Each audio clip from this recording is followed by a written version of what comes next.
think you should.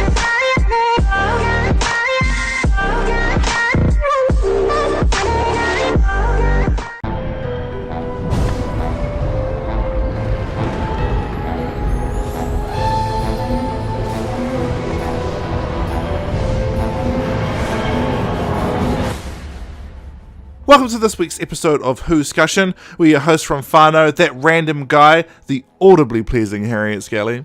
Yeah. Just trust me, it gets better. And the Late Crow. The Late Crow, tell us about your YouTube channel. Hi, yes. I have a YouTube channel. Yes. Obviously. No, it's just some bits of fun bits and pieces that I've made on my journey to become a better and hopefully good filmmaker. Just kind of running around with some mates, making some short films and putting them up on the YouTubes, and they can be found at the link below. Yes, and I'm not much of a Christmassy person, but his Christmas special last year was fantastic. With that, guys, we're going to be covering for Part A, Combat, also known as, what was the official name? The lesser of two weevils. The lesser of two weevils. Yeah. There we go. And followed it up by Captain Jack Harkness. Christine, we have so much praise for you last week. For Part B, we're going to be doing The Four Doctors, followed by Prisoner of the Sun, and ending it off with the Seventh Doctor short trip, The Shrine of Sorrows. Combat, the Late Crow, take us away. Do you want me to take you off of this planet? Because that's where our brains tend to go to get through the story. Great. So, we jump in, and Jack is chasing a weevil, and he's having a bit of a hard time with it, which kind of struck me as weird off the bat. I'm just like, surely Jack should be better at this. I'm sure he's Right? done solo weevil catches before. Why is this one? Okay, but anyway, for plot reasons and reasons by which to get Gwen out of the predicament Jack finds her in, he's sucking at this weevil catching today. It's such a predicament she's Which- in, having a nice dinner with her boyfriend. I know. Such Yeah. a predicament. Oh my god. Man, when we finish the synopsis, I am tearing that scene to shreds. Also, because we get stuck on the details very quickly in the synopsis, why do the weevils that aren't caught yet already have torchwood boiler suits on? Like, actually? No, they come through the rift with those on. Ah, okay. They just Yeah. have They must torchwood explain boiler it, suits yeah. on the other side of the rift, and they get that's like the weevil's wardrobe. What? Torchwood? What's that? Wait, sorry, they're coming Yeah. from Pete's World? No, they're not coming What? from Pete's World. No. And I think this is something that they're trying to explain with this episode, even, but that's even less applicable. But they're coming from a future Earth, and that's why they've got the suits on. They're human beings that have basically lost themselves to their rage, and that's why fucking Owen can. Mark can and Owen talk about that later, and it's not very clear. Oh, Okay. wow. I didn't know that at all. That's dumb. Yeah, it is dumb. Because Torchwood doesn't But it- exist in the future. Yeah, it's loosely being explained as that is the case. Is that they're from That future just Earth that people lose. Ruined the weevils a little bit for me, if I'm honest. It really did. Hmm. It would make way more sense if they were aliens, but Okay, moving on with the synopsis. Mm. So, Gwen is having dinner with Reese, Reese? the best character in Yes. the series thus far. And, I'm in this. Yeah. well, we'll get except there. for this episode. The one episode where they forget his character a little bit. But anyway, moving on. So, and they're having dinner, and Gwen is being absent, well, not absent-minded. Her mind is off for the fairies, or off with Torchwood fairies, maybe. And then Jack is seen in the distance because he's clearly just like, I know where Gwen is, let's go and ruin her dinner date. And he does that and takes her away, and Reeska demands that she stays because, fair enough. he's Yeah, been fair enough, right? around him. Yeah, he's been kind of. I mean, the treated things that he says fair. is not fair, but his his- reaction is fair. Yeah, his. Oh, no, what he yeah, says is fair. I backed him 100%. Telling you to sit the F down? Sit the F down, Gwen. Straight up. You are being a dickhead. I mean, the thing is that, like, as much as that's like you can understand where he's coming from. Like, the thing is that she's not married to him. You know, they're not actually like legally binded in any way. So her choosing her job over him, it's kind of her right as a human being. So yeah, no, at the same time, because this is the boiling point. This is the peak. Yeah, I understand right? where he's coming from. But it's like, dude, it's still her choice, man. You don't get to tell her what she can do with her life. So no, you're coming at this completely wrong. So they have their whole time together since she's joined Torchwood. He has been put on the back burner, and he has been putting time out of his life to try and make it work, and she has not reciprocated that. So his reaction to her at this point, when he's trying to have her day off, mind you, choosing a job on the day off, fuck that. Gwen totally deserved to be told to sit the fuck down because she was being a shithead, and I completely disagree with you on this matter. Yeah. I understand. I mean, I believe that it is a fair thing for him. His reaction is fair, and I don't blame him for what he does for any of that. And I completely understand that, like, that it also feels very fair for him to have this reaction to her with all that going on. But I mean, like, realistically, what he should have done at that point has been basically like, okay, leave from this dining thing, and we're done. Like, that's what his reaction is gonna be. Which is what he tries to do, but Reese still loves and then her. He really doesn't. Exactly. So he caves still. So that's what I'm saying is not really the fair part. Is that he lets his anger build up and then release and do nothing about it instead of actually like actioning something about it. Yeah. He should have actioned something. But the thing is that like he throughout this whole series, he thoroughly cares about Gwen, which I don't understand because she's a butt. It's really unfair on him. She really is. And so on her day off, the day that they are supposed to be here, she isn't here, and then she literally isn't there. And I'm just like, no, I would have told her to sit the fuck down as well, because fuck that. Yeah, pretty much. This whole bad being a dick to your boyfriend thing seems awfully familiar. Yeah, I don't know. Maple syrup. Rose point 2. Yeah, exactly. Maple syrup doesn't understand human relationships very well, I think. It doesn't seem so. So anyway, Gwen joins in on the chase for this Weevil, and they track it down to this car park. I'm so sorry, but I have to interject here. So okay. Jack comes over and takes her away and causes this scuffle with Reese, right? Mm-hmm. And straight afterwards, he said, "Choose your life over work." He says that immediately after forcing her to not do that. What? If any of you guys wrote a scene in that fashion, I would immediately stop being friends with you. That is very bad writing. Here's a theory. What is it? Go for it. So, you know how Gwen is acting like Rose Point 2 here?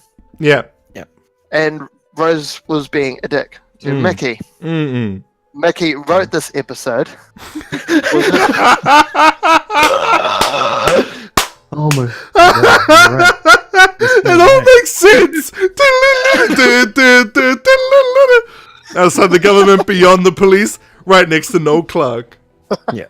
See, the thing is that I think you can excuse this if there was some actual real build up to what happened there, where we make it out that like Jack is actually manipulating her in some way, but that's not really like given in any sense of the word.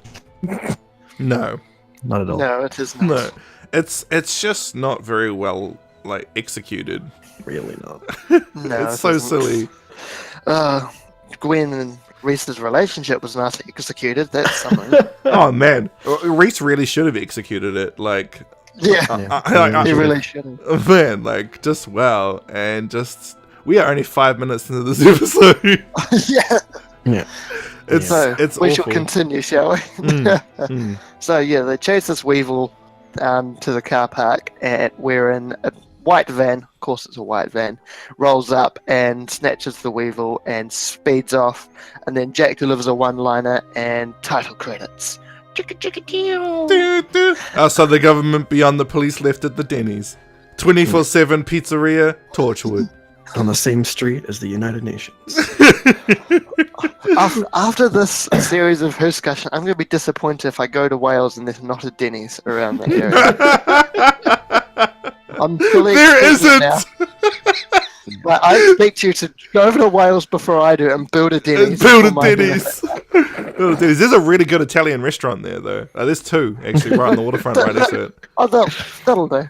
Better than the restaurant that the doctor and the Slovene lady went to, anyway. Do you know what's funny? I found out recently. I actually went to their restaurant, and I was like, "Oh, I don't even care." The lighting would have been better when you went than in the episode. Oh, whoa, yeah, right. So, title happens, and then we go. It's the hub the next morning. They're doing Torchwoody stuff, and they're Are like, they? Well, Yeah. yeah, they're given the appearance of doing Torchwoody stuff because What do they their even do? actions are so Seriously, wooden. what do they That's why. do? What What do does they Torchwood actually do?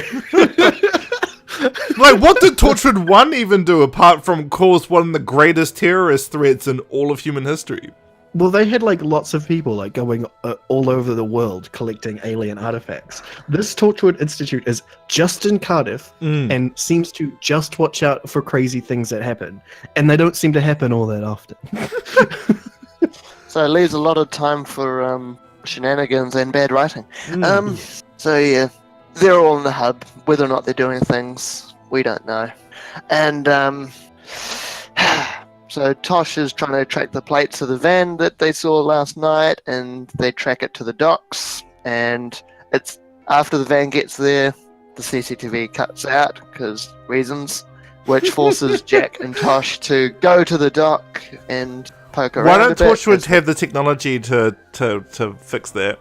Well, it's just a Because standard. plot It's just a reasons. standard CCTV camera because they're not in control of the CCTV cameras. I'm pretty They just have certain access to them. Tosh earlier restored footage from CCTV this season. I feel like there's something that took place. Did she? I can't remember. It's all been a bit of a blur. But if they fixed it, they wouldn't have to go to the docks. Yeah, pretty much. I just imagined you covered in potato chips and you said that for some reason. Like, if they didn't do it, Not covered in maple syrup. no. Maple syrup, no. The Late Crow's too good for maple syrup. Maple syrup flavored crisps. Yes, perfect. They got honey soy, now they got maple syrup. Delicious. So yeah, Jack and Tosh go to the docks to look around, and they find a dead body that's been attacked by a weevil. And meanwhile, Owen has been at a bar moping after the events of last episode. And then Jack calls him and like, dude, I know you're moping, but you're being a bit of a dick, so get your ass back and do your job, please. Which he does. This and one is goes fair. does. I think. Yeah. But because it's after the day off, right? Yeah. Yeah. Yeah. So he really should be back at work. Like, I know he's having a bad time, but that's when you book leave. Just book Yeah. leave. Does Also- Torchwood have also- leave? They'd have Also, to, I right? think we're really losing the point here because the point of this is that he was only with that woman for like a week Yeah. maximum. Oh no, I was waiting until next week where next episode where Yanto literally brings that up. Oh yeah, sure.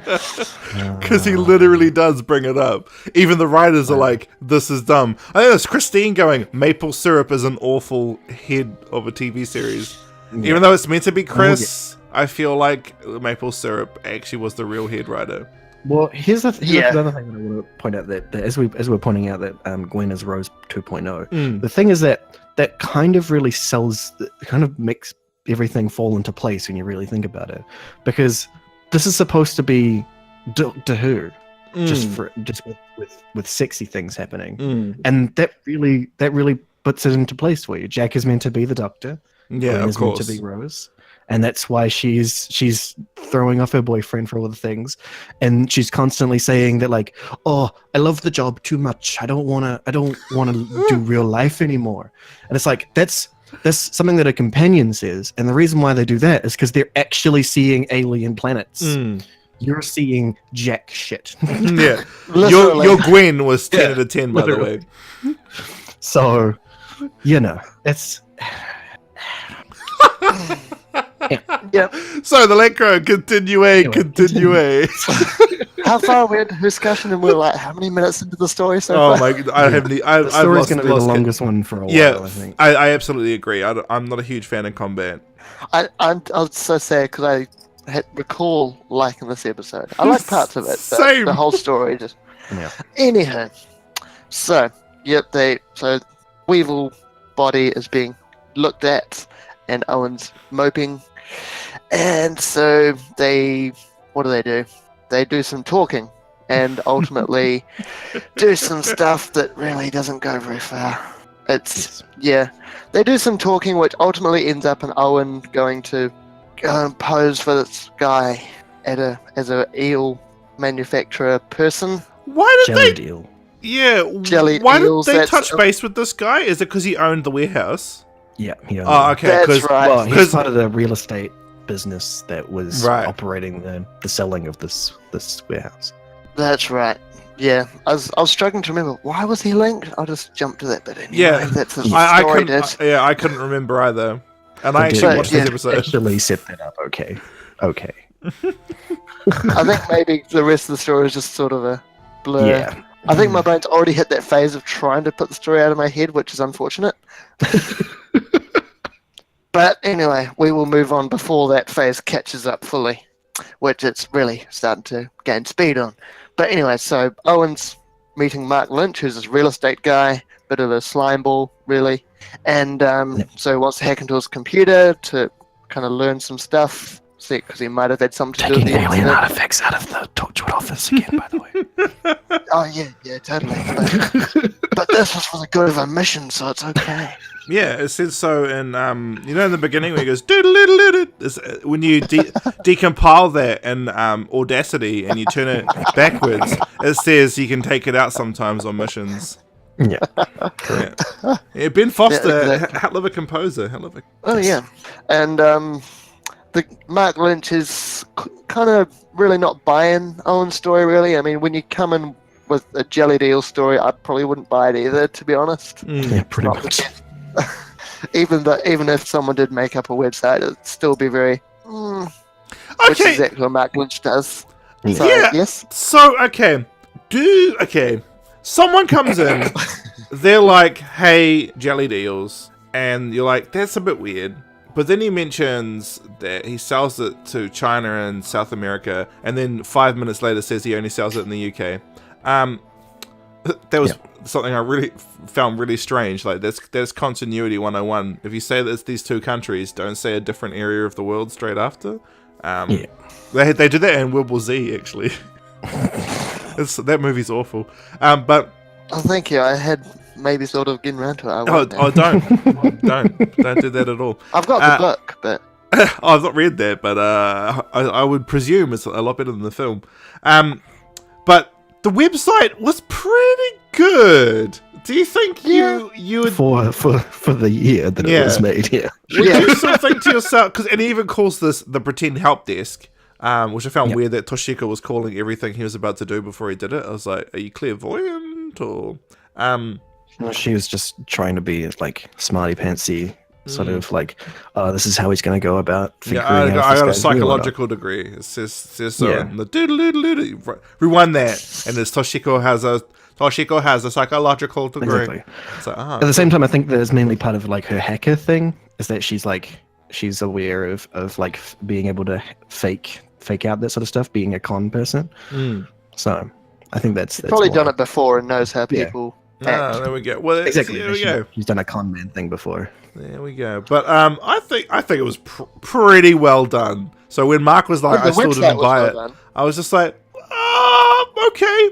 I probably Yeah, wouldn't especially have come to that considering he seemed conclusion. like he was a bit of an idiot. Yeah. I don't accept that at all, basically, that he figured that out. I'm pretty sure that it was Owen that gave it away by doing the bad country thing, Yeah. and later on when he goes to this house. So I'm pretty sure it was Yeah. Owen, really, Yeah. more than Oh, anything yeah, else. 100%. Oh, also when Owen. he was in the office and he was like, I want to buy the warehouse I saw on the dock. And the guy's like, oh, you were Torchwood. Like, the second he says, I Yeah. want to look at that, it's like, Torchwood. Hi. Yeah, pretty much. And He also, gave it away. the whole of Cardiff knows Torchwood. So, Yeah, like, Exactly at this point. how can they be secret? Like, it's so dumb. I hate this episode. Because they're Beyond outside the government. government, Outside beyond the the police. Jeez. Yeah, I We say it forgot. in every episode. Why wouldn't you get it? I'm so sorry. I'm letting the team down. I'm letting down my cow. I'm so sorry. So, yeah. And so Owen leaves under the kind of Under basically the they'll sea. say You're still on the scene. So Owen leaves Mark and they say, oh, we'll chat about it later over a drink. Yep. So Owen leaves. And meanwhile, Jack and Yanto have gone to the hospital because they've heard words of someone there with Weevil-like injuries. So they go there. Which makes me think that if they do that, they must go to a lot of if someone just has a typical sort of slasher type injury, does that mean Torchwood goes, better investigate? Oh, it's just a fossil, guys, not a Weevil. I Yeah, don't think that's so. a good. I think that they don't even care at all. Basically, I'm pretty sure that they just ignore it until it's like an important thing for them to Important go for them. Mm. Yeah. But this guy that they find, basically he has been attacked by a Weevil, but he won't give anything away because they will kill him, but then he kind of pleads to his better nature, but it still doesn't work because they will kill him. Whoa, so mysterious. Whoa. How did they find this Um, guy? Because the 'Cause he had hospital the had... Weevil damages. Yeah, the Oh, okay. hospital- Because I sat there and I was like, what? And Yato was like, My I'm a real character. Yeah, that was my real question. Why is Yanto there? Yeah. Just 'Cause he eating was being grapes or paid whatever for it was he was coming eating. into this episode. Was he eating grapes just casually? Yeah. Just, I'm I here. think, yeah, because I'm a they make a character. joke about grapes later on. That's not really a joke Yeah. and more of a why did you write that in your script? Yeah. Anyway, so Jack reverts to a plan which basically involves getting the Weevil they have, or one of the Weevils they have in the base, sticking a track on it, letting it loose, to which Tosh and Yanto kind of understand, be like, that's a crazy idea. And Jack's like, don't worry, the plot armor's got this. Yeah. And so they head off and into their vehicle, and they let Janet, as they call it loose. Why'd I go for him? Janet's a female name. Apologies. Hey, whoa. I 'Cause don't the want to Weevils get don't blacklisted have on a YouTube gender. here. Janet's anybody's name, okay, people? Oh, sorry. Equal rights. I'm sorry. Thank you. Everyone has right to identify as they want. Moving on. So Janet is running about, and they're tracking it until Janet inevitably goes down a passage too narrow for the SUV to go down, which really they should have predicted because they're releasing it into a suburban area. Yeah. I said, "Oh crap, we better go out." Yanto, follow us in the SUV, and Yanto drives off. I'm just like, but Tasha's got the tracker thing. How's Yanto gonna follow? Well, Yes. Yato's outside the government and beyond the police, guys. But because plot reasons, the Yanto manages to catch up with them relatively easily, just in time after the white van pulls up and beats this thing and shoves it into the van and drives off. At a point which Jack and Tosh are kind of hiding, except they're hiding through a see-through fence, and I don't know why they weren't seen. Yeah. 'Cause Yeah. the people driving the van were completely blind. Yeah, and Oh, right, that Toshiko explains and Jack don't whisper when they're talking to each other behind that fence as well, so... Yeah. They're Ah. behind plot invisibility field. Mm. Yeah, Well, oh, they couldn't Meanwhile- find they couldn't find a place in Wales to film this that had a non-see-through fence. Yeah. So, while Owen has been being a jellied eel person, that everyone else is chasing Weevil, Gwen is being more Rose 2.0, and she decides she wants to confess her affair to Reese, but she retcons him, which kind of defeats the purpose beyond Yeah. her own selfishness a little bit. exactly. Yeah. She wants to be forgiven, but she doesn't want to live with the consequences of opening up and telling the truth. And I really didn't like that because her character's supposed to be the most human. Yeah, and she's really not human in this. No, because the everyday person doesn't have access to mind wiping stuff, so they get out of trouble. Yeah. And So, yeah. I mean, it would make sense if, like, over the past season, we'd actually had like experiences with her, like slowly changing her psyche and like getting worse and worse and like becoming less and less human-like. But that's not the case, especially considering every other person on the team believes that she is the empathic one and she's the human one. So, what is What is her point again? Yeah, There's I don't know. There It's isn't. just there. She's supposed to be the audience surrogate, guys. Jeez. I not doing really, a good job. really Yeah. don't believe in this like idea that we have to have that, like to be No, I invested in don't the buy show, that. like at all. Like I've read some No. straight up bizarre stuff. Like, has anybody picked up a comic book? Who is my surrogate in Superman? Like what? Shut up. Lois Lane. The kid. What's his name? Oh, he's not even in that many stories though. Jimmy Olsen's. I like Jimmy, and he was probably better used in the Lois and Clark series. But outside of that, Jimmy's just sort of like he's just some dumb kid. Yes. He Yeah. gets killed in the I mean, the Zack thing Snyder is- universe for no reason.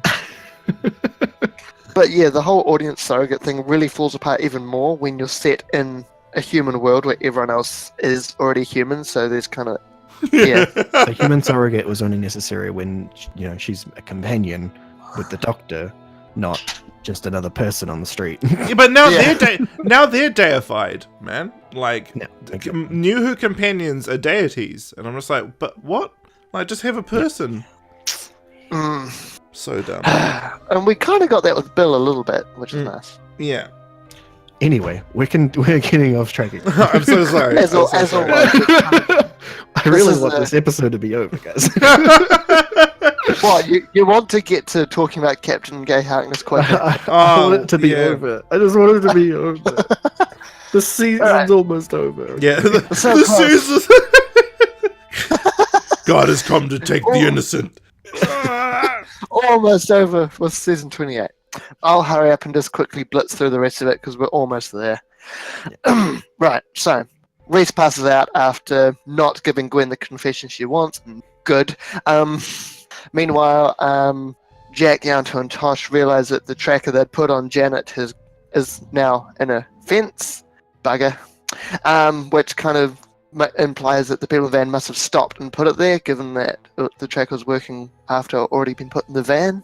Anyway, and then we go back to Owen, who's gone to have a drink with Mark, and they're at the club, and some guys come over that Owen started a fight with earlier, and Mark, without much need for invitation, jumps in and helps kick their ass, and notices Owen really going a bit to town on this other guy, and goes, come to my place, which he does. Which kind of, if I was investigating someone involved in potentially Weevil murders, I would not go to their house. But hey, this is Owen we're talking about, and he doesn't make good choices.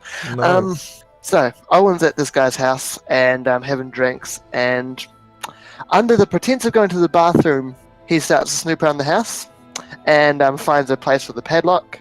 Now, if I held something like a Weevil in my house, and I knew that Weevil was what stopped strangers, and this Weevil was an easily pickable padlock, I wouldn't let people roam around my house unattended. But then again, I think maybe Mark wanted Owen to find the Weevil, maybe. I'm not too Yeah. sure. The episode doesn't make that entirely clear, so I think I was kind of speculating to make it make sense. And so... Good for you. Owen... Thank you. So Owen's like, you have a Weevil, oh my gosh. And Mark's all like, yeah, I'm going to punch the shit out of it. And Owen's like, no, don't do that. And Mark's all like, oh, I've got better stuff, come follow me. And so they go off to this warehouse that's another building place that Mark apparently owns. And inside he's got this sort of fight club thing going. And basically it works in that there's a Weevil in a cage. You pay $1,000 to enter the cage, and whoever stays in the cage the longest gets the whole pot. Yay. And so it turns out that the dead body they found earlier in the episode was someone who just decided he didn't want to come out of the cage and got ripped to pieces by a said Weevil. And Owen comes to his senses a little bit momentarily, like, yeah, nah, screw this. And Mark's like, yo, stop being a good character. I'm going to point a gun at you too. You make bad choices again. Okay. I suppose I better go in the cage then. Yeah, you do that, bruv. And he goes down into the cage. Meanwhile, Gwen, who was having a cry fest back at the base because Reese didn't forgive her. Poor her. Whoop-de-doo.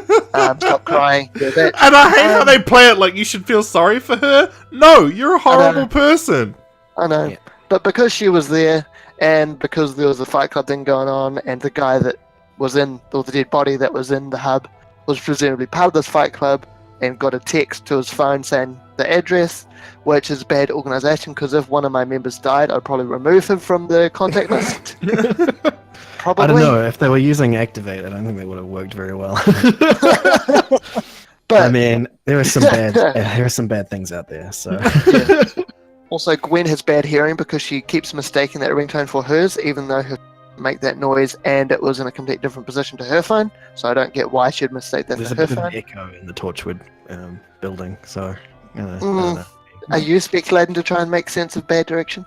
I mean, okay. So I want to like give an example here. So for Android phones, if generally like you if you leave the default ringtone on, it means that pretty much everyone around you will have the same ringtone as you. And if you're in an echoey place, it's very hard to locate that. So a lot of the time you'll just think, oh, that's my phone, because it's just sensory sort of stuff. So the first time it happens, I understand like her picking up her phone and being like, is that mine? But then the second time, you just be like, no, that's not my phone. I need to check around for it.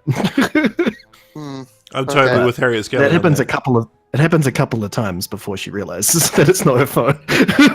Maybe we should give her a break because she was just having a cry / trying to eat pizza sesh. We're supposed to feel sorry for her, guys. It is the most terribly acted scene I've ever seen in a British television show. Nah. Really the worst acted scene is "Tell me, Jack." No, that was the thing. Like that's actually better because it was her trying to act against somebody, and like Jack still brought something to the party. But this is just her, so the scene is all around her, and she does terribly for it. So the whole scene is just the worst. That's why. Okay, so yeah, the phone has the address to the Fight Club. The phone has the address to the Fight Club, which Gwen gives to the others, and they're like, oh, thank you, we've been running around doing just kind of being a bit lost, really. Thank you for that. I'm not quite sure what we've been doing while the rest of the story's been going on. Thanks for that. So they go off to the Fight Club place where Owen's in the cage, and he just closes his eyes, presumably at peace, and just like, yeah, nah, this is it, I'm sick of everything, Weevil, come get me. At which point Jack comes in, guns blazing. Was the Jack theme there? Was it? I can't remember. Yeah, it was. Yeah. Here comes an already great tractor. Yep. And basically, I think that if it had been dead quiet, then I think that the Weevil might have ignored him, but loud noise and stuff, and then it starts mauling Owen's neck, and Jack and everyone manages to rush down in time to pull the Weevil off Owen, and they call an ambulance for him, and basically Torchwood shuts this whole Fight Club thing down, telling them that it has to end and everything, to which Mark, the runner of the whole thing, goes, oh no, I've got nothing to live for. No one's watching me. Oh, I'm in the cage. And no one really cares because they let him die. It's like, oh well, you're a bit of a scumbag anyway. Yeah, he is a bit of a scumbag, but still, it's like, you're a millionaire. Like, you go to prison for a couple of years, and you come out and you're still a millionaire. Like, come on, bro. You got so much to live for. I think it's that the whole point, okay, well, I'll talk about this more in a second. Yeah. The whole point of him, like, wanting this is because he doesn't feel alive anymore. Yeah, he said earlier that his wealth doesn't make him happy. Yeah. The thing is that if you just so sad. if you just accepted being taken into custody and going to prison, they would probably give you the same feeling that you're after in this. Yeah, like prison fights. Yeah, he can have prison fights. Exactly. Like. Oh, that's silly. I fully grasp it, but yeah, I'll talk more in a second once we finish this. Okay. And anyway, so he gets mauled to death, and Owen gets taken to hospital, and that's all lovely and good. And then Jack drops some grapes onto his thing, and Owen's all like, "Oh, I don't like grapes, you dick." And Jack just smiles, just like this was probably would have been funny if it was set up or even made into a joke, but it just feels weird dropping grapes. It's so weird. Yeah, it is. And Owen's all like, yeah, I didn't really want you to save me. And Jack's all like, well, we did. You're going to be at work tomorrow, by the way, soz, and walks out. And that's kind of the story. Yeah. Great. I'm going to grab Harriet Skelly's thoughts, then come back for yours, Late Crows. And then I'm not going to offer any, because I'll be here for hours. I've got I've got a lot to say, and I'm really worried we'll go way over time, because... Okay, fine. I'll say a little bit. I'll say a little bit, and then we'll carry on. But Harriet Skelly, you first. Okay, so we brought up Fight Club just before. Mm. As the thing that's basically going on here. Now the thing is that I'm pretty sure Fight Club came out before this, so it's basically it's basically a ripoff, in the worst kind of way. Because the thing is that about Fight Club is that the people who were getting involved in Fight Club were of course obviously white men who just, you know, oh, the world's too hard for me, even though I get everything that I need. Anyway, it's mainly just about the working class actually having to deal with being working class and having no real direction anymore because of that. And it's a fair actual statement about the way that at least America works these days. But this episode was not like that in any sense of the word. These are rich guys that you know, have plenty of money to do whatever the hell they want. They don't have to spend time in the British society. They could easily just, you know, take their lives and move somewhere else to have some excitement. And the idea that they're using this money and this power that they have to get into fights and stuff and all that sort of jazz, it's like, that's not really the best kind of excitement that even exists in our world. Like, just go on a roller coaster. Like, yeah, you know, there's so much that he could do with their wealth, man. It's annoying. Exactly. Do something actually illegal that you could go to jail for, and then when you go to jail, you'll get this experience. That's what you want. There is no point in this. Noel, please stop. Like, that's basically was my reaction throughout this entire episode. Is just, Noel, you're better than this. What happened? Like, there's so many elements to this that don't fall into place. Obviously, there's this Gwen thing. I think that is definitely something that came from the higher ups, because it doesn't feel like it adds to the story as well. No, it detracts. Like, it doesn't give. It completely detracts in just like elements that are actually part of it. But I mean, like, it's also like, it's not relevant. Like, generally when you have two coinciding stories that end on the same sort of deal, you have the emotional development be of a similar sort of deal, right? But Gwen's emotional development through this, if you can call it that, isn't about that at all. It's about her realizing her mistakes and basically her falling on her face because of that, because she can't deal with her mistakes anymore. But the other part of the story is Owen and his character development, if you can call it that again. I say he's got more of a character than he has had for the rest of the season. Yeah, he absolutely does have a character now, but it's based on nothing. Basically, it's based on the worst part of the last story that we had. Like, that's it. It is the weakest part of Out of Time. It's been expanded on. It's just annoying. Like, he was with her for max a week. They didn't really do anything with each other other than have sex, and that's not really it can be emotional bonding, but only with backbone, you know. Like, what they did was not emotionally bonding in any way, shape, or form. And her just leaving him shouldn't leave him like that. It doesn't matter how emotional. I mean, I guess he is pretty emotionally devoid in the beginning, but it shouldn't suddenly make him feel like this. If anything, it would make him go back to that emotional apathy, not to this point where he's like angry at the world for taking like a teenage boy. It's so weird. Oh no! You first, man. Because I'll let you finish. Then I'll just add to that, because I really feel you on this point, like, a lot. Yeah, exactly. It's just it doesn't. In the same vein, it doesn't appeal to even their demographic. You know, the demographic is meant to be adults or young adults, and any actual young adult would have already experienced the sort of heartache they're trying to go for here, or they have yet to experience it. And giving them this view of what it's like is completely like blasé and incorrect. Like, it's not a real thing that happens. And to say that it's okay as well, like they're basically saying, is allowing people who actually have depression during this formative time in their life to think that this is okay, and it's not. So, yeah, there's just all of this stuff. I think the reason why initially when I first watched this, even this is just the season as well. When I was a younger man, I was younger. Well, it was myself. over a decade In fact, ago, man. Not even really a young man, actually. I was probably like 13. Anyway,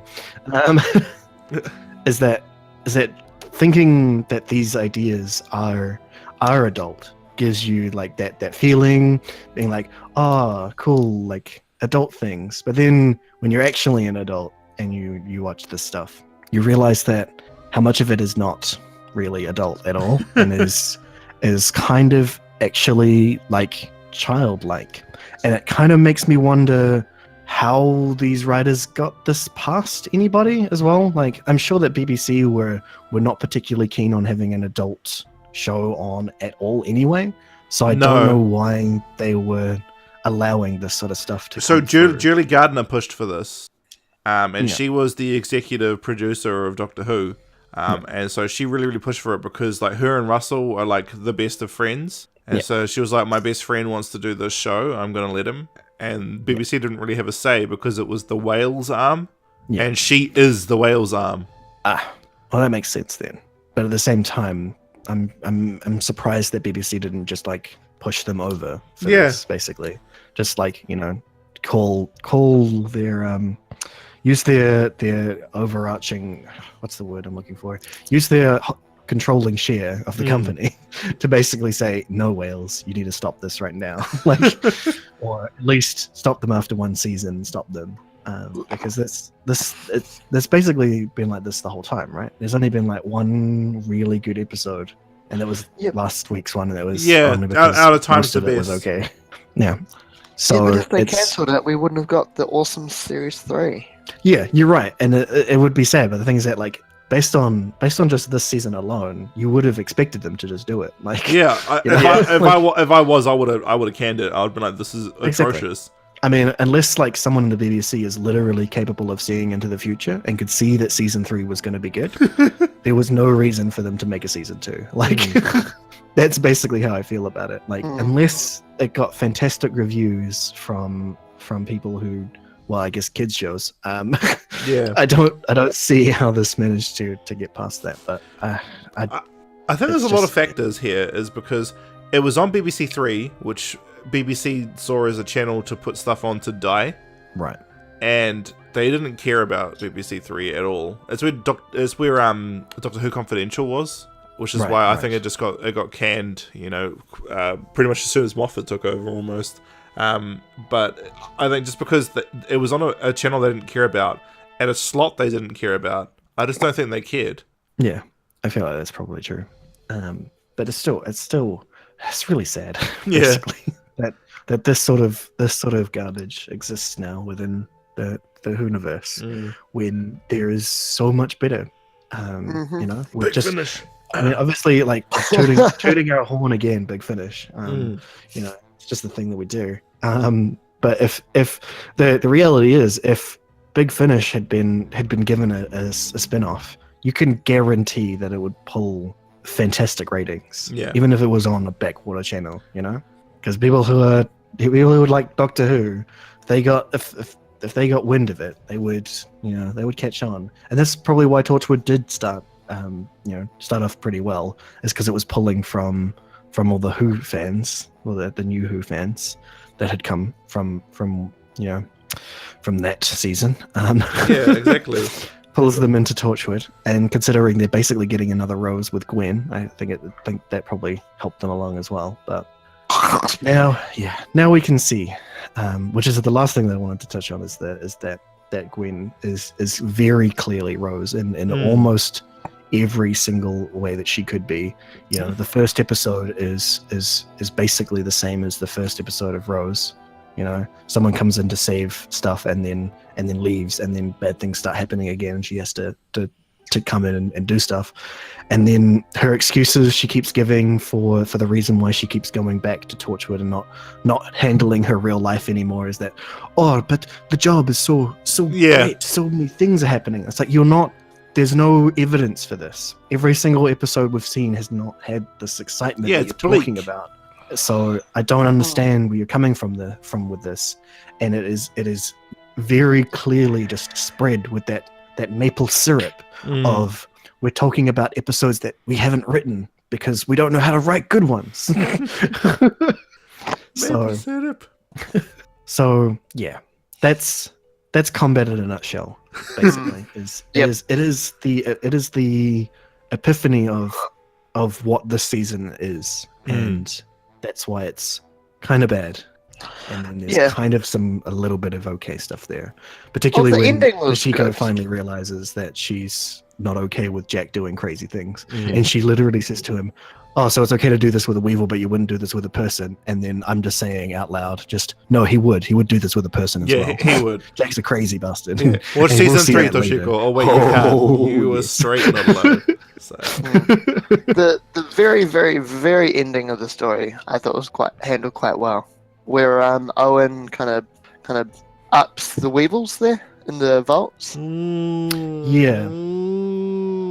And I love that scene. Yeah, one thing I'd like to say is it is probably the first and only good and well executed use of the Dutch angle in the whole show.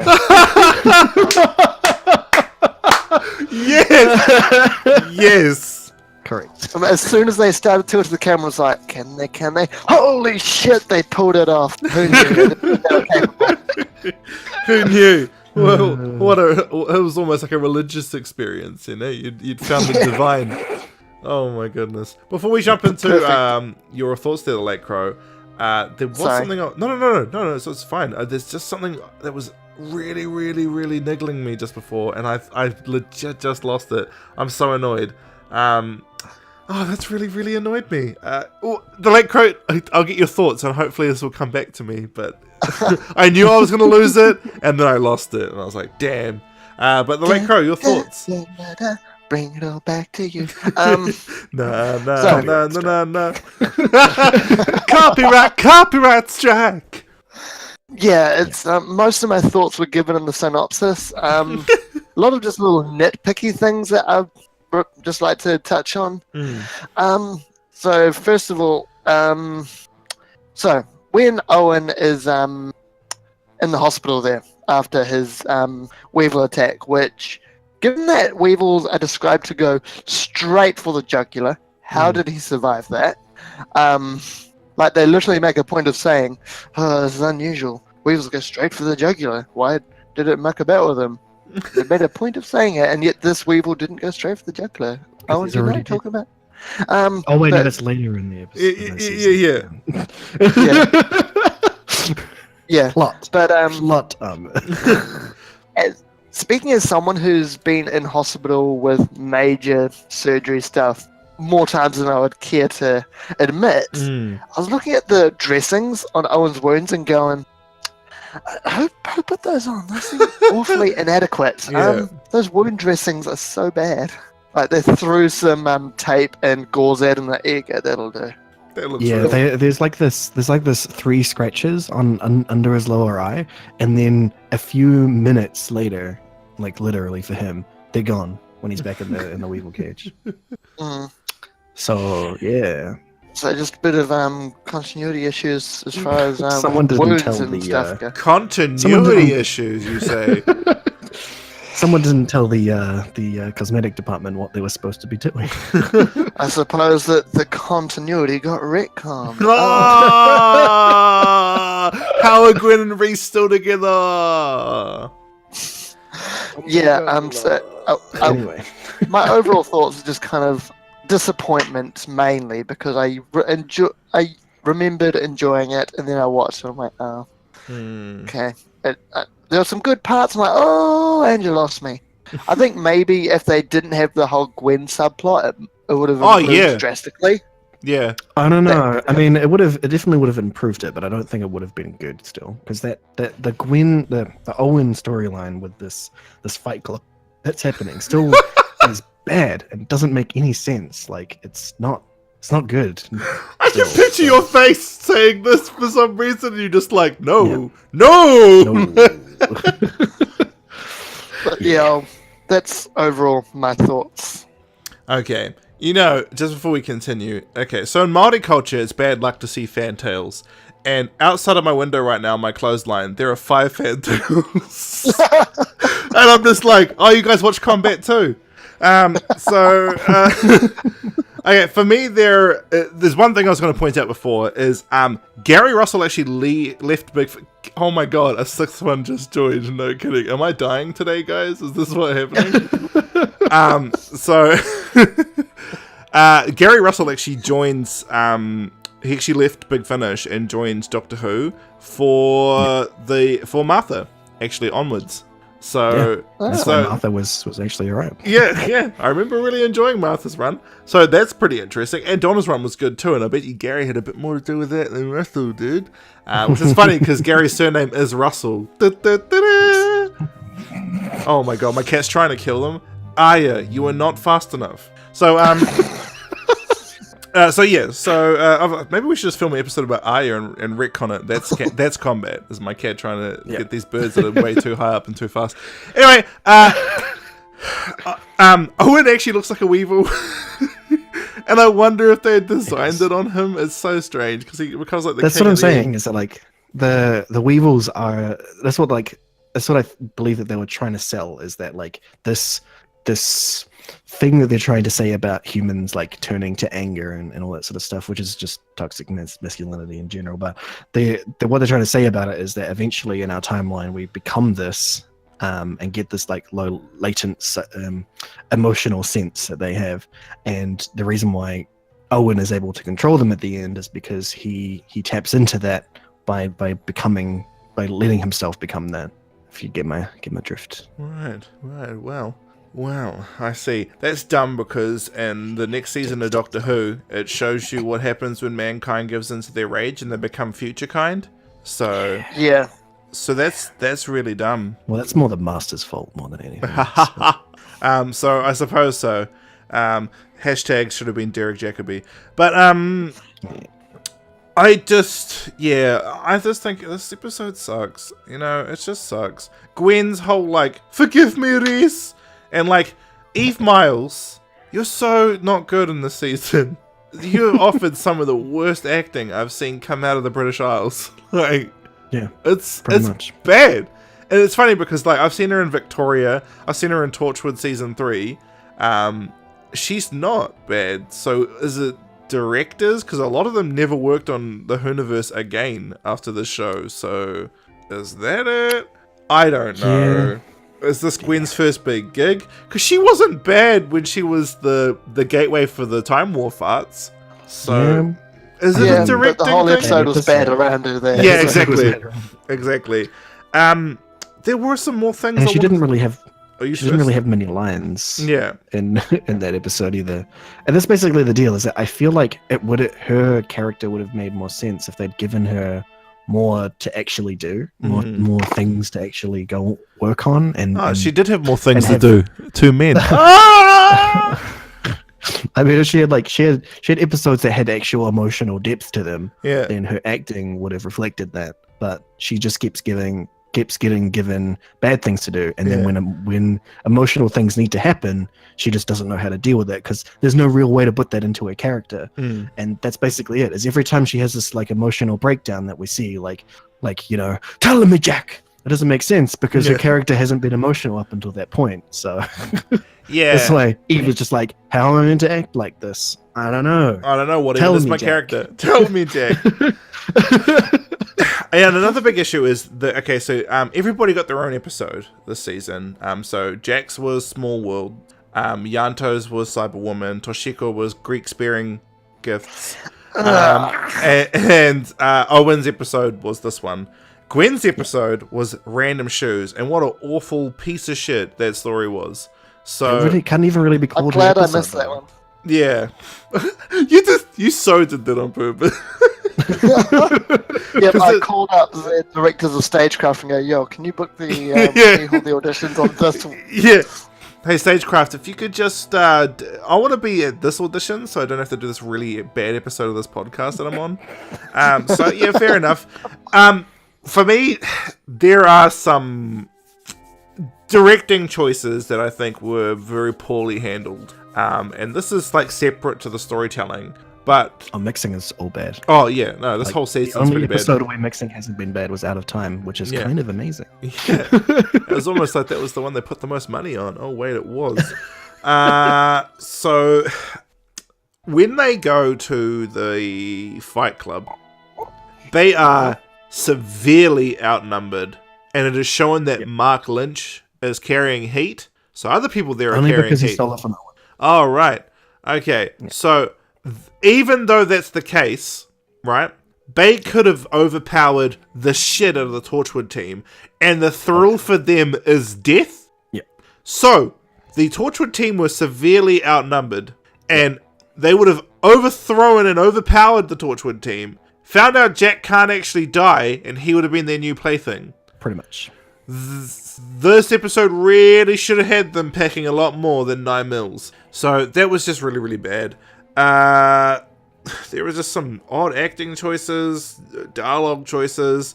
Just, this is everything what not to do with a show where they've given you an actual good budget and you're connected to one of the most influential science fiction narratives of all time. If you're connected to something with that much of a legacy, don't write this, ever. So, I know I was going to say a lot more, but it would just be beating a dead horse at this point. And, Owen Wiley looks like a horse. So, Captain Jack Harkness, Harriet Skelly, take us away. Okay. This episode's bad. Moving on. Cool. Alright, so guys, we'll catch you next week. We don't want to do part B, because it's like Captain Jack Harkness has already ruined it for everybody. And we'll see. Even when you're not doing the synopsis, you get that joke in there. Yeah, you do.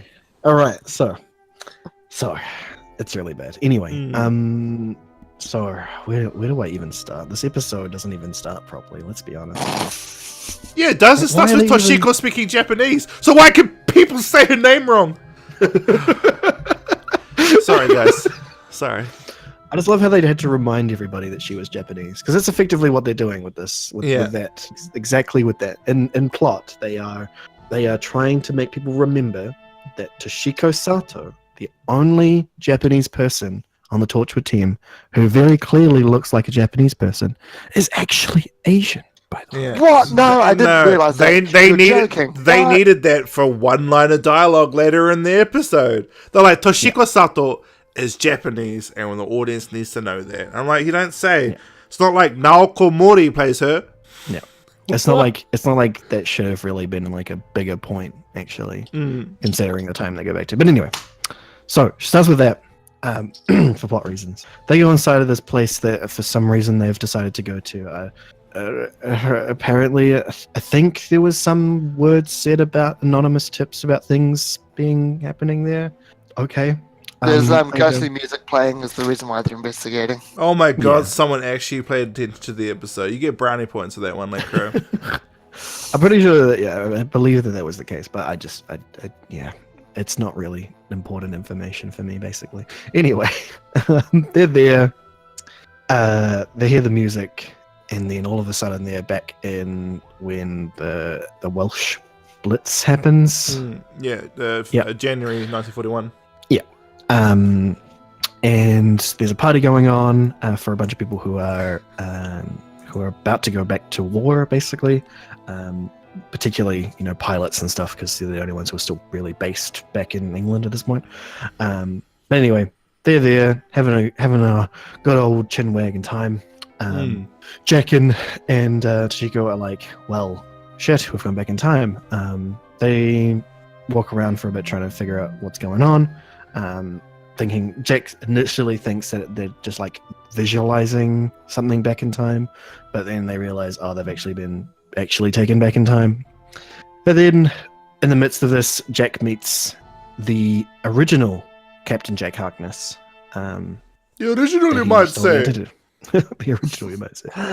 Who he stole the identity of after he dies in a plane thing during the war, basically. He dies in a war stuff. Yeah, which is very interesting that that particular Captain Jack also is in the same town that Jack now resides. It's a bit weird, honestly. Yeah, I think it's too far of a stretch. About it. It is a bit far of a stretch, considering that when he was first introduced, he was in London, during the London Blitz.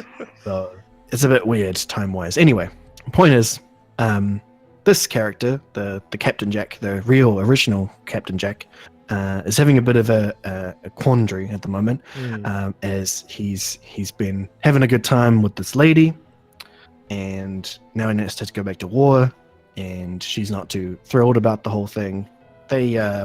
She says goodbye. She's going to go home because it's getting a bit late, and also the London Blitz, the Welsh Blitz sort of deal is going to happen anyway. She's like, gives him a hug and is like, okay, I'm gonna go, and then Jack's just like, with the current Jack, I guess, what did he call himself? John Harper. James Harper. Oh, James Harper. Sorry, yeah. James. So James, now our Captain Jack, has decided to tell him to go follow this girl, because he knows he's gonna die. So he's like, hey, go get your ends, mate. You need, just before you die. Come on. Makes sense. But then he decides against. He goes and kisses the girl. She says that she loves him. He freaks out about this for some reason. It seems, most likely scenario, it seems that he thinks that he's probably not. He believes that he's not going to make it out of the war as well. So that's why he's kind of upset that she's now in love with him, because he believes that she's not going to see him again, or at least she might not. Which happened actually heaps during World War II. So it did. So I'm surprised why he's like, I'm so surprised that this everyday occurrence is occurring. Yeah. So, yeah. But anyway, there's some more to that relationship between James and Jack, but we'll get to that in a second. Meanwhile, in the future, this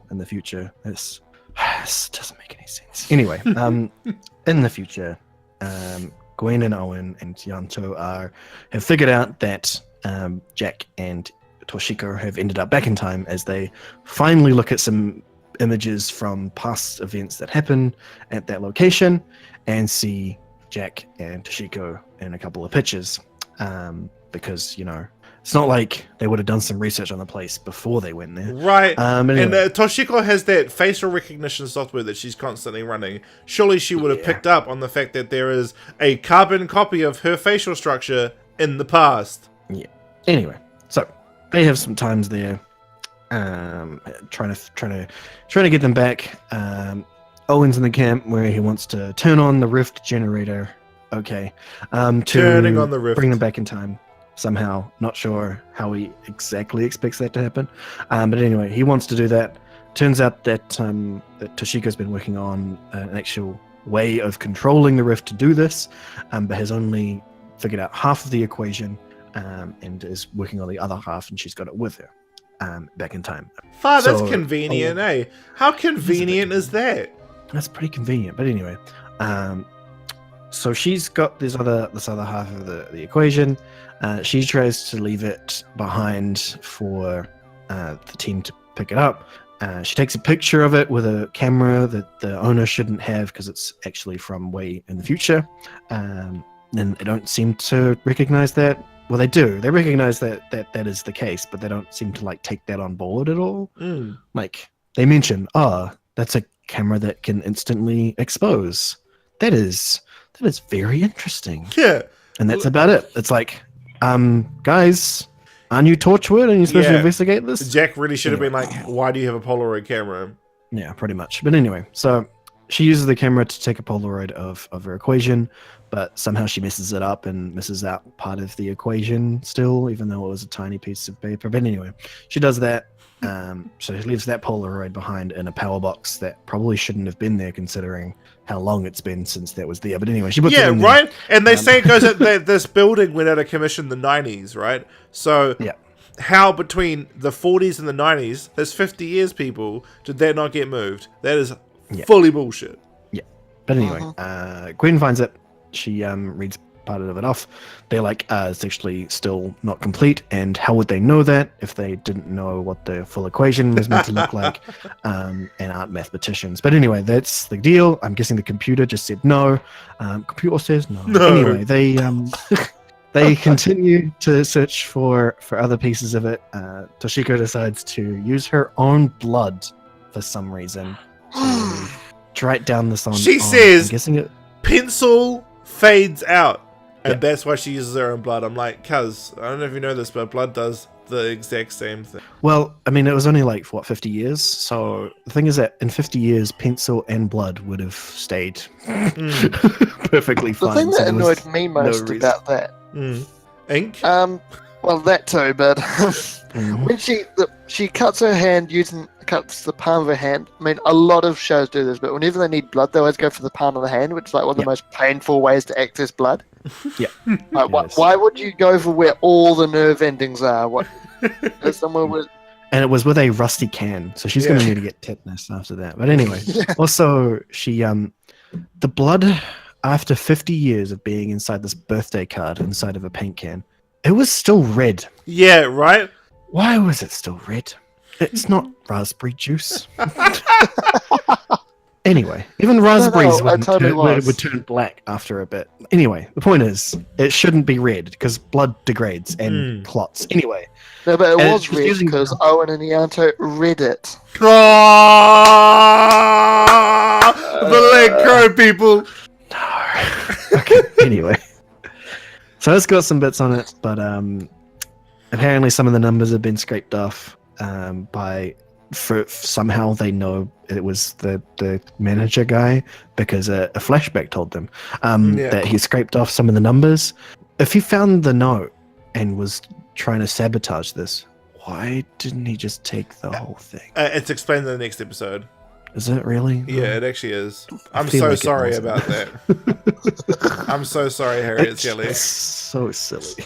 Like, people need to know that two-parters need to be able to work on their own merits as well. That's why Classic Who, every episode ended on a cliffhanger, because every episode was building to the cliffhanger. Yeah. That's how you do parts, people. Just throwing it out there. That is how you do parts. But yeah, the thing about it is that even knowing what happens in the next episode, it still doesn't work for me, really, because so as we know, the reason why he's doing this is because he wants them to turn on the rift generator, right? So why didn't he just let them have the whole equation? I hadn't even removing it. I hadn't even thought about that. Why didn't he just give them the whole equation? Exactly. Like, he just wants them to turn it on, and it doesn't matter what equation they use in there, because she hasn't figured out exactly how the rift generator works, and the equation's not perfect because it's literally a space-time event. It's not going to work like that. Anyway, point is, this happens. There's also apparently some missing pieces to the rift generator, which is like the reason why the other side of the story exists for Yanto to have a go at Owen and Owen to get sappy about trying to turn on the rift generator for no reason. So to give them some more fleshed out plot stuff, there's some missing pieces to the rift generator for some reason. So eventually Owen finds them all, finds one of them in Jack's Delio in the safe, but finds the other one at the house that they're at. Why did the manager take that thing if he wants them to turn on the rift generator? I have no idea. How did he get it to? And just what? Yeah, because didn't Torchwood build it? Did he get in to Torchwood? If he can get into Torchwood, why doesn't he just turn it on himself? Exactly. What was the point of this? So, anyway. Because he's a deity, right? Oh, he's like an extension of the demon, I think. Like, he's he has his own Big Finish story, so I'm going to have to listen to that and find out if they explain him. I'd hope that they do, but I feel like what the deal is that he died, and then the demon let him out to do the stuff to get him out. Oh. Yeah. Because he can also move through time, so he's obviously using the rift to do that. So, anyway. If he can already use the rift, why do Torchwood need to use it? Yeah. Anyway, so continuing on. Eventually they turn it on and blue light fills the room and they get back somehow. Science. Anyway. Oh, science. Anyway. Anyway. What was happening meanwhile back in time with Jack and Jack is a really dumb thing, and I'm not going to talk about it. Anyway. Cool. Okay, I'm actually really glad. Yeah, actually, I'm going to have to talk about it. I'm going to talk about it. We really don't have to. So this is an extremely tacked on piece that was unnecessary, and I feel like it's because at the time after they'd finished writing the episode, someone in the writing room was like, oh crap, we need to actually give Jack some reasons for what's going on right now, because there's just we just haven't had an episode with him actually in it, even though he's meant to be the star of this show. Anyway, so we need to give him something to do. In this episode, we need to make it his more than anybody else's, and we need to do some stuff. So how do we do that? Well, we've already had his own episode, though. He did. So it was... Yeah. So they were like, okay, we'll give him a love interest to deal with. Doesn't he have a Yanto already? Shut up. Anyway, we continue on. So originally, I believe what the case is that Jack and Jack, cope, look with do the friendly thing with each other, as Jack had his deal with the out of time guy, and relate. And that's what Jack's episodes were supposed to be about, him finding people that he could relate certain parts of his life with, and that's why he was interesting. And this would have been fine with the actual Jack Harkness, because it's literally the person he took over. So him doing that would have worked really great, with him like feeling like going off to war, and the fact that Jack in the next episode is literally going to go back to war, basically, it would have worked fantastically in that sense. And I feel like that was already written in place, and it would have been a great episode if that had continued. But then somebody was like, no, it's not gay something or somebody, maple syrup, something. It's literally said, no, it's not gay enough. That is, I'm sure, the exact words that were said in that writing room. Because all of a sudden, out of complete nothingness, it is decided that the real Captain Jack Harkness is also homosexual, or at least bisexual, because he had the things with the lady, which I'm completely fine with. I can understand that that's a thing that would have been happening back then. I'm not a prude or anything, and I'm fine with I love the fact that Jack just has sex with whoever he wants to. Consensually, guys. Consensually. Let's throw that in there first. Of course. Of course. But the thing is this came out of nowhere, right? There's no build-up in the original Jack to suggest that this is his intention in any way. He relates to our current Jack James with the fact that he's also a captain and has lost people, all that sort of stuff. It feels like a camaraderie. It doesn't feel like a sexual tension. They don't need to have... That doesn't need to be there. Yeah, it doesn't need to be there at all. And this change makes me feel like Jack's hormones... I've said this to Harry Scott in the past. It makes me feel like Jack's hormones are a date rape drug. Yeah, which... in the way that they are portrayed in this, in the way that it feels like it's portrayed, it could be suggested that is what's turned him into this. But at the same time, Jack should be able to turn these on and off, right? He should be able to do that when he wants to. But he didn't seem like he was doing that. He didn't seem like he was trying to push this Jack into doing that, and it was only later that became a thing. And it's, in reality, with the hormone sort of deal like that, it's like wanting to eat a particular type of food, but knowing you're on a diet. Basically, you can have the willpower to get over it, and it's just like wanting sex with anything, with any person. Is that you can choose to do or not to, whether or not you're horny, and that's so it's not actually being mind controlled. Basically, you're not being forced into this with no objective will. That's the difference between being hormonally controlled and being actually mind controlled. Yeah, so the thing is Jack can't turn them off and on. It's established that it's just on all the time for him. So for me, I've always felt this ever since I've watched this episode and Yanto's sudden shift to I'm sad about Lisa to I'm having sex with my boss. 2 episodes after he killed his own girlfriend, by the way. It's just, it feels like Jack is a walking date rape. Yeah. I mean, I can definitely really uncomfortable, and it is very poorly written. I'll give it that, but I don't. Yeah, and if they had a real scientific advisor on board, they probably would have actually had some real words to say about what was actually happening there. Because the thing is that it shouldn't, even if it is proper, like actually mind controlling people, it shouldn't be able to affect people who are naturally and biologically heterosexual. It shouldn't be able to affect them, because they wouldn't have the same responses to his hormones. They just wouldn't.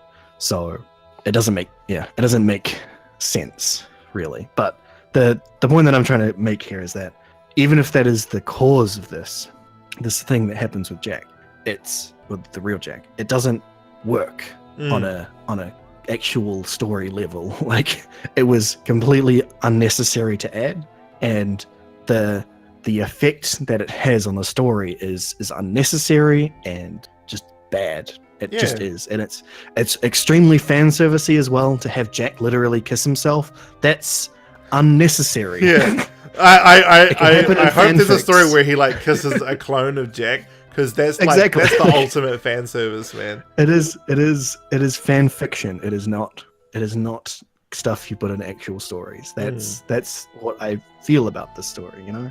So just don't do this. Anybody who's a writer is listening, don't do this sort of stuff.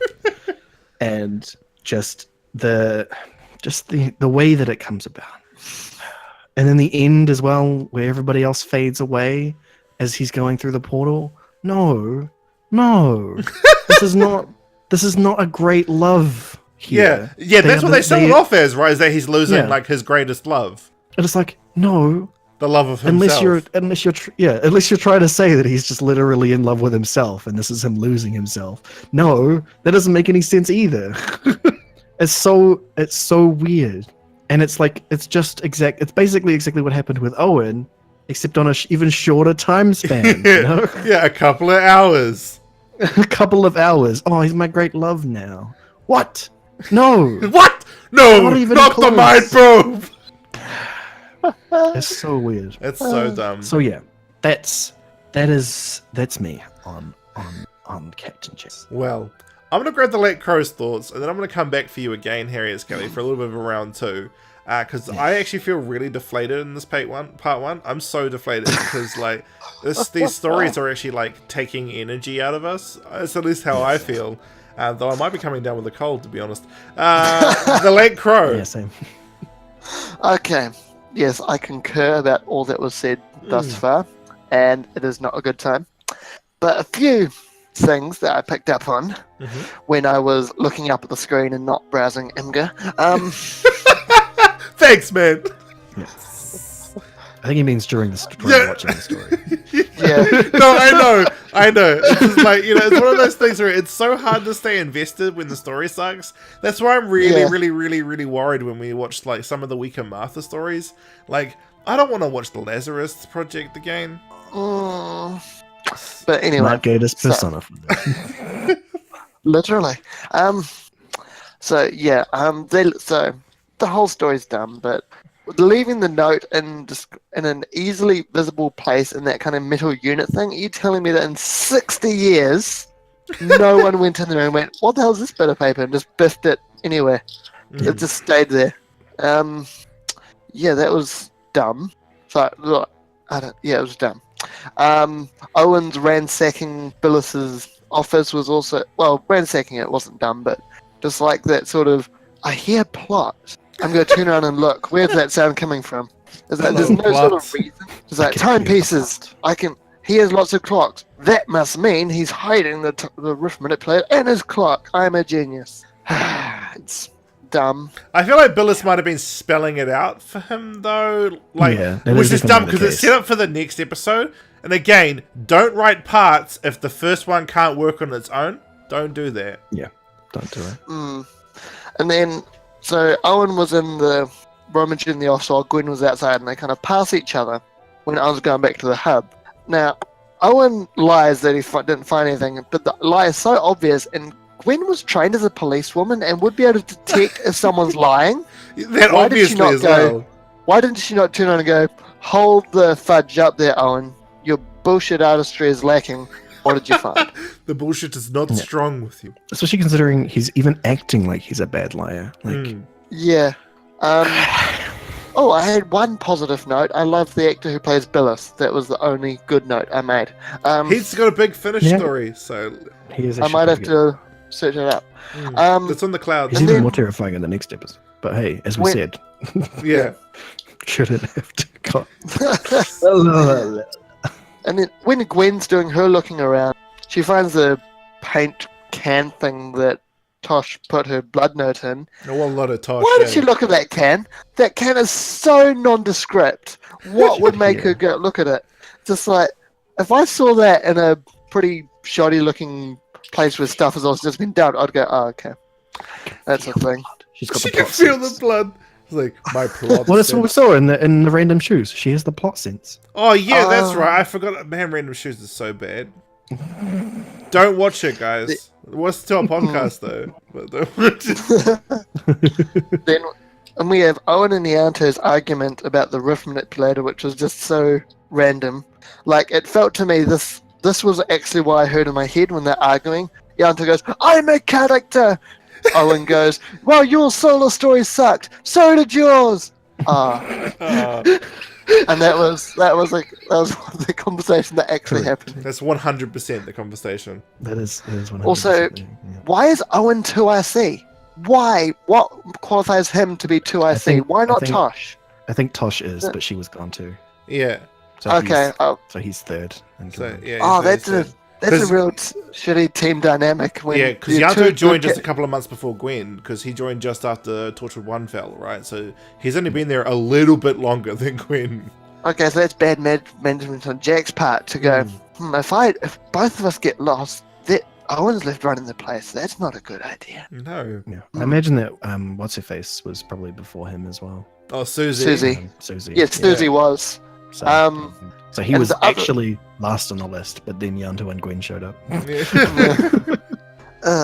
They need a bigger team, or maybe just better writing. That would probably solve the problem. That would be significant. Far out. I really am worried that we watched season 2 and it's awful, and I'm just like, oh, damn you, past Floyd. Well, at least season 3 is good. Yeah, season 3 is Season still pretty good. much I've gone back and guaranteed. rewatched it of late. It is good. Mm.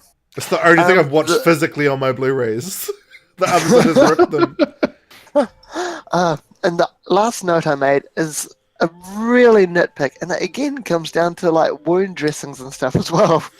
So, we know how Ianto shot Owen in the shoulder, which ultimately failed in making him do the thing that Ianto chose him to do. But anyway, so Tosh is there holding the bowl thing, and Owen's, I presume he was pulling the bullet out of his shoulder, right?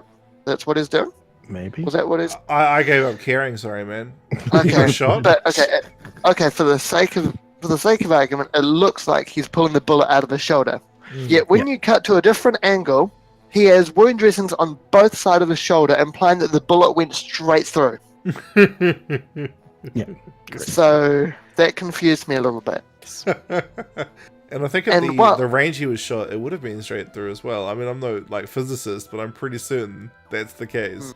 Yeah, he definitely would have been shot straight through. It was a Glock. It was in soft tissue. Like it definitely looked clean through. In many of the shots. And yeah, it just. Yeah. The idea as well, like that would have been a debilitating wound as well. Like I don't think I could any like strong, unless they were a particularly strong-willed person, could have got back up and like done anything. After Yeah, that. because he should have been munted. He should have been like, I'm sorry, Ianto, I'm so sorry. Yeah, and it would have also taken. It probably would have also done some severe nerve damage to that arm as well. Like you would have to have that in a sling for a while after a gunshot. So. No, because he's walking around with it perfectly fine the very next episode, which takes place the day after this. But also one other really small nitpick before I pass over. So when Ianto's threatening Owen and he pulls the gun on him, and he's all like, "I'm gonna shoot you," and Owen's all like, "Oh no." And then Ianto's like, "Now I'm going to cock the gun." Wouldn't you cock the gun before pulling it out, or as you're pulling it out to threaten someone? Why would you? It's not a 6-shooter. You don't need to cock it. Well, no, he had to because it's Torchwood. They're outside the government and beyond the police. Okay. They don't have standard issue firearms. What are you talking about? That's so dumb. They go to the like, pizzeria and pick the guns up. That's why they have to cock them. See, the funny thing is about it is that like even a real like a more modern 6-shooter doesn't even need to be cocked either. You don't really have to cock any sort of weapon. You just need to take the safety off, and that barely makes an audible click at all. It's just meant for plot stuff. Like the only guns that make that are movie guns. Yeah, It movie guns do heaps of it stuff. is- It's like when people think suppressors are silencers. I'm like, silencers aren't real, and people don't believe me to this day. Well, suppressors are real, but they don't. No, do as much suppressors are real. as you think. Silencers are not. No. You can't completely silence something. No, because there is a significant amount of combustion happening, my cousin. So that's not going to be silenced. Unless you get a soundproof little guns, it's not happening. Yeah, you can get a little bit of Hello, muffledness to them, but you can't Yeah, completely. you can't James And that's Bond why, it. that's why even in James Bond, it makes that Yeah. noise. Like it still makes a pretty loud whistling noise. Like even with silencer. So yeah, it's. I love how the late Anyway. crow's just singing in the background. Yeah, he's just having a good time. Just having a good time. You did get what I was singing though, right? I didn't hear anything because I was listening to that Harry Oh. Skelly. I was going for the tune of Sound of Silence. Oh, I see. I thought it was appropriate. But But yeah, I think I'm just mainly singing to get my mood back up after this. Yeah, party. I feel like sad. Does anybody else feel sad? I just feel defeated. Like I just want to go back to bed. And the bad thing is I'm lying down cuddling these blankets right now. I could just go back to bed, but I'm recording a podcast. I'm covered You're in lying down while recording the podcast. I'm jealous of your setup. Yeah, and my setup's about to get even better because I saved up for a cinema couch and it comes out in June, and I'm just like I cannot wait. So it's I'm gonna be gonna great. come over and we're gonna do the podcast together. Yeah, it actually needs to happen. All right, but yeah, overall my thoughts have been established. Passing on. Okay, cool. I was going to call you the late Harriet, but that's not true. Harriet. Harriet Skelly. No, I am the late Harriet. I am dead and a skeleton. Oh, So, this is true. Anyway, yeah, it's my thoughts on it are pretty simple. Really, just it's not good. It's not good. Yeah. I don't the build up for Toshiko was unnecessary. The she speaks Japanese. She's a Japanese woman.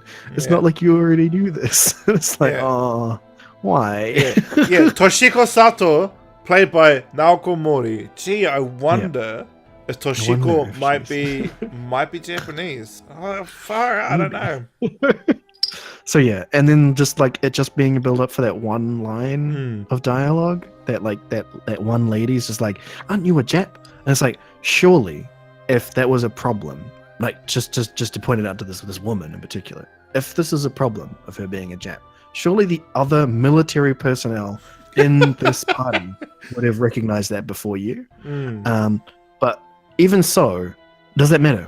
Like, Yeah, because Pearl Harbor hasn't happened yet, so yeah, Pearl Harbor hasn't happened yet. One, but also it's like she's here, like in a party setting. What is she going to learn if she's a spy?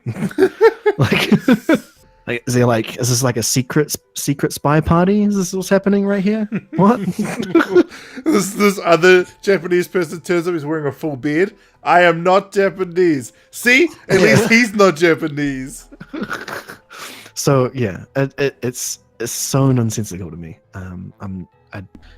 So it was unnecessary, and I don't know why they added it. I feel like somebody on the writing staff was like, "Oh, we need to make it canonical, like with real history." And then after like a few more days of working on the writing staff, he was just like, "Oh wow, I can't do this anymore."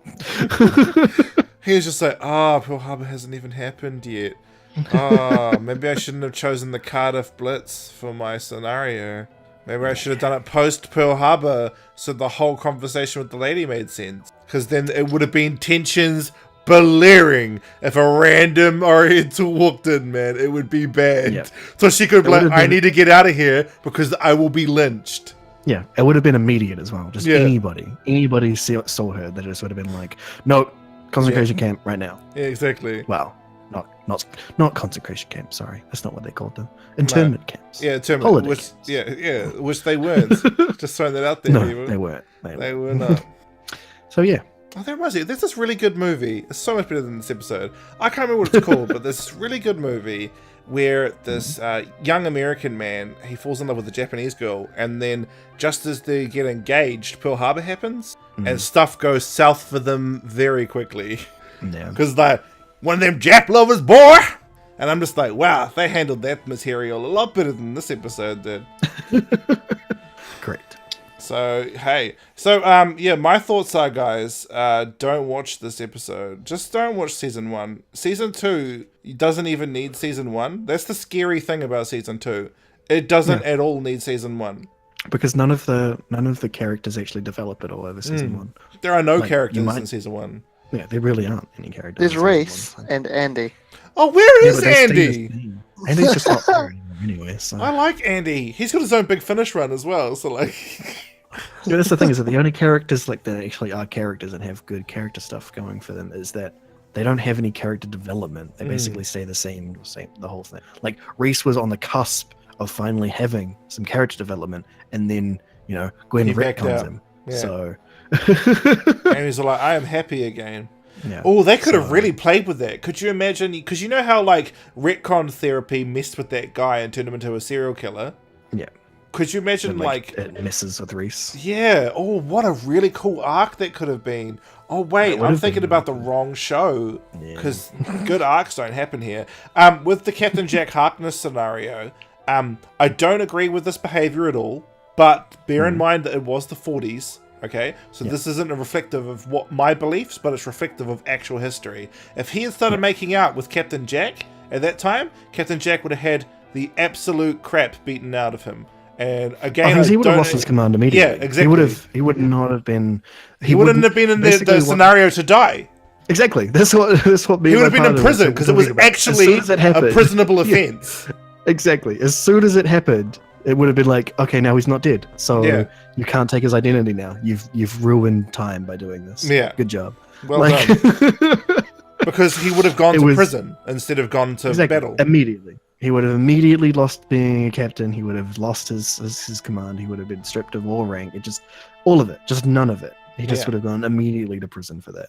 So, and there's dozens of witnesses. So so I'm so confused because, like, again, I don't condone that behavior at all, but it was the time, and it was fully immediately going to prison. There is a show called Call the Midwife. I love it, by the way. It's way better than Torchwood Season 1. It's also Season 2 as well.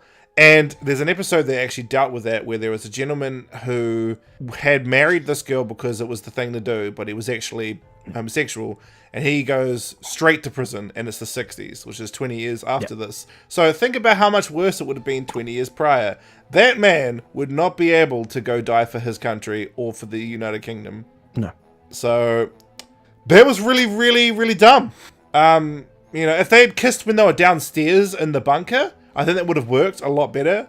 If they did like a real secretive kiss, it would have made way more sense. It would have made way more sense, but like in public like that, no. You've just ruined time. He can't die now. Well done. So, anybody got any final thoughts? I'll go with the Late Crow, come back for Harriet Scally, and I don't have any, so the Late Crow?